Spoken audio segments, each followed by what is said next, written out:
dear students, now we are going to learn about the modal auxiliaries or modals. Before that, I had told you about the primary auxiliaries. So we know that there are two types of auxiliaries, that is primary auxiliaries and modal auxiliaries. I would like to tell you, my dear students, that modal auxiliaries are also known as modals.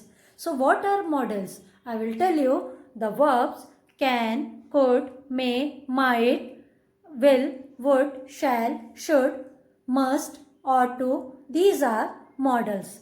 And some words like need to and dare also can be used sometimes like modals.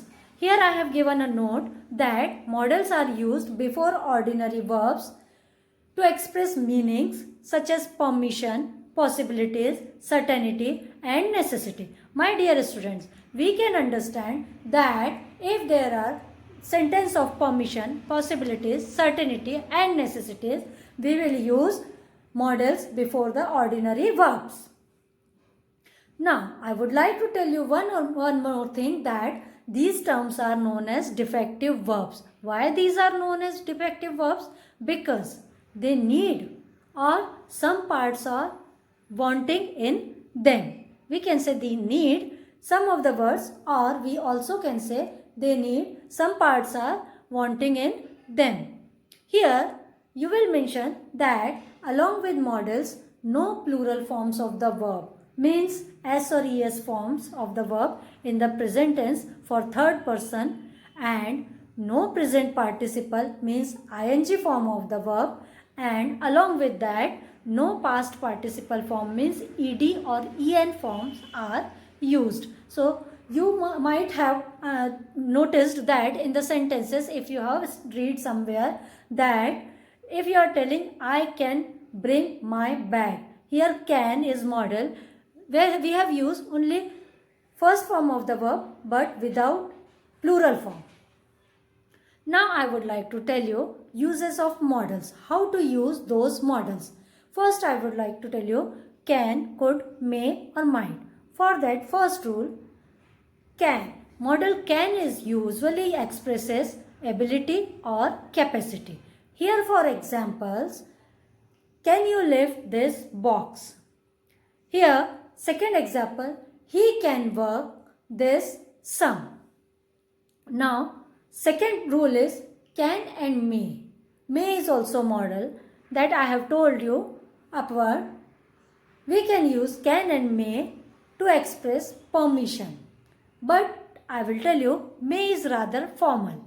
For example, you can or you may go now. Third rule is can is used for interrogatives and negatives.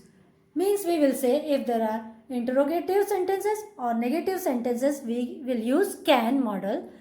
Here, while may, the modal may shows the possibilities in affirmative sentences. For example, it may rain tomorrow. It is showing the possibility. And second, it can't be true.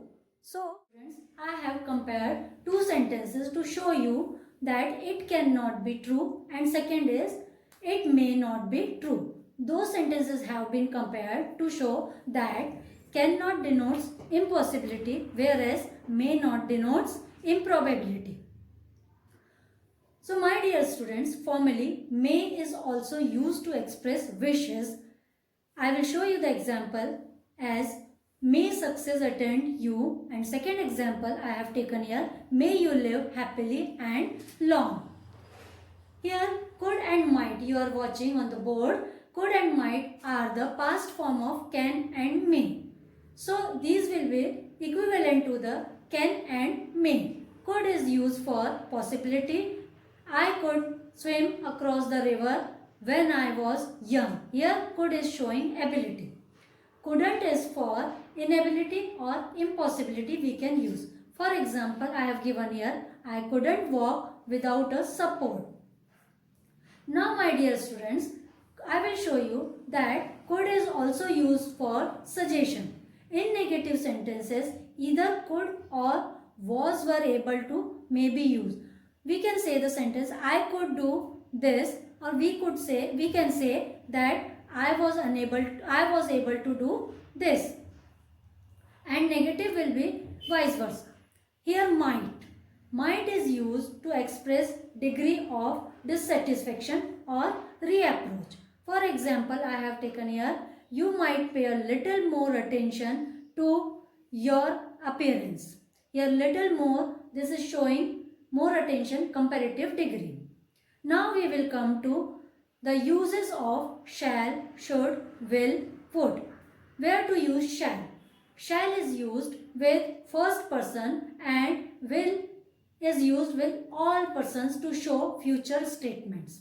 For example, I have taken here, I shall or will be 25 years next birthday.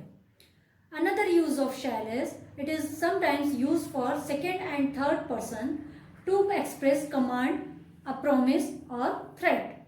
Now the next rule to use shall is, it is used to show offer.